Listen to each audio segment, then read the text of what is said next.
ഒരു മതത്തിനോ അല്ലെങ്കിൽ നമ്മളൊരു ജാതിയോ നമ്മളങ്ങനെ നമ്മളെ പള്ളിയിലും കോവിലിനും എല്ലാം മുസ്ലിം പള്ളിയിൽ തെക്കേ പള്ളിയിൽ എല്ലായിടവും നമ്മൾ പോകും. അന്നദാനമായിരുന്നാലും എല്ലാം നമ്മൾ വാങ്ങും. പക്ഷേ ആറാട്ടുമുട്ടിലുള്ളവർ നാട്ടുകാരെല്ലാവരും നിൽക്കുകയാണ്. പക്ഷേ അവരടുത്ത് ചോദിച്ചാൽ എല്ലാവർക്കും അറിയാം അങ്ങനത്തെ ഒരു സംഭവം ആറാട്ടുമുട്ടിൽ ഉണ്ടായിട്ടില്ല. ഇത് കള്ളമാണ്. സത്യം പറഞ്ഞാൽ ഇന്നലെ വന്ന് ഇവിടെ സംസാരിച്ചവർ പോലും സത്യമായിട്ടും കള്ളം പറയാണ്. അങ്ങനത്തെ ഒരു സംഭവം ആറാട്ടുമുട്ടിൽ ഉണ്ടായിട്ടില്ല. ഒരിക്കലും ഇതേ നാട്ടുകാരാണ്. അതെ. എന്താണ് ഇത് ഈ ഞാൻ സംഭവത്തിൽ മാത്രമല്ല പുള്ളി അല്ല എന്താണ് നേരത്തെ പറഞ്ഞ പോലെ എന്താണ് ഈ പറയുന്ന ദുരൂഹത മാറ്റണമെന്നാണ് ആവശ്യം? അതെ, ഇത് എന്താണ് സംഭവിച്ചതെന്ന് നമുക്ക് നാട്ടുകാർക്ക് അറിയണ്ടേ. നമുക്ക് ഈ ലോകം മൊത്തം കേട്ടോണ്ടിരിക്കുക. എല്ലാവരും അറിയണ്ടേ എന്താണ് സംഭവിച്ചത്. ഇപ്പം വെറുതെ ഇരിക്കുന്ന ഒരാള് ഇപ്പൊ സമാധിയായെന്ന് പറയുന്നു, അവര് പൊളിക്കാൻ സമ്മതിക്കുന്നില്ല. എന്തുകൊണ്ടാണ് സമ്മതിക്കാത്ത? എന്താണ് കാരണം? അത് എല്ലാവരെ പോലെ ചേട്ടനും അതൊന്ന് അറിയാൻ വേണ്ടി ആകാംക്ഷയില്ലേ? അതുപോലെ നമുക്കും എന്താണ് സംഭവിച്ചതെന്ന് നമുക്കും അറിയണം, നാട്ടുകാർക്ക് മൊത്തം അറിയണം. ഇത് നമ്മുടെ ഏരിയയാണ്. നമുക്ക് ഇപ്പൊ ഈ ലോകം മൊത്തം കേട്ടോണ്ടിരിക്കുക ഈ ഒരു സ്ഥലപ്പേര്.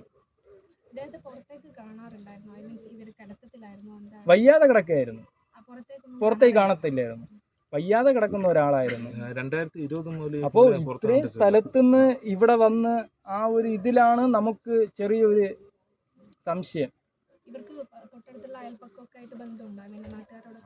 ഇല്ല, ആരുമായിട്ട് ഒരു ബന്ധവുമില്ല, ഒരാളുമായിട്ട് ഒരു ബന്ധവുമില്ല.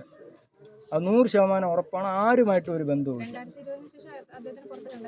കണ്ടിട്ടില്ല, ഇതുവരെ കണ്ടിട്ടില്ല. എനിക്കറിയായിരുന്നു യൂണിയനിലുള്ള ആളായിരുന്നു. നമ്മളെല്ലാം കൂടി തന്നെ ക്ഷേത്രം കെട്ടിയത്. ആൾക്കാരെല്ലാവരും ഉണ്ടായിരുന്നു. എൻ്റെ കൂട്ടുകാരന്മാർ നമ്മളെല്ലാം കൂടി തന്നെ ഈ ക്ഷേത്രം പണി ചെയ്തത്. പിന്നെ പൂജയുടെ ചെറിയ കാര്യങ്ങളൊക്കെ ആയിട്ടാണ് നാട്ടുകാരൊക്കെ പോയിട്ടുള്ളതെന്ന് എനിക്കറിയാം. പക്ഷേ ഞാൻ ക്ഷേത്രം കിട്ടിയ സമയത്തൊന്നും ഇല്ലെന്ന്. ഞാൻ നാട്ടുകാരനാണ്.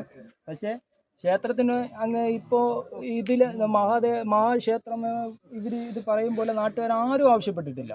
ഒരു സത്യസന്ധമായിട്ടുള്ള ഒരു കേസ് എന്ന് പറഞ്ഞാൽ ഈ നാട്ടിലുള്ള ആരടുത്ത് ചോദിച്ചാലും പറയും ഈ ക്ഷേത്രം ഇന്നും വരെയായിട്ട് നാട്ടുകാർ ചോദിച്ചിട്ടില്ല. അത് എനിക്ക് 1000 വട്ടം ഞാൻ സത്യം പറഞ്ഞാലും ഈ ഒരു ക്ഷേത്രം നാട്ടുകാർ ആരും ചോദിച്ചിട്ടില്ല.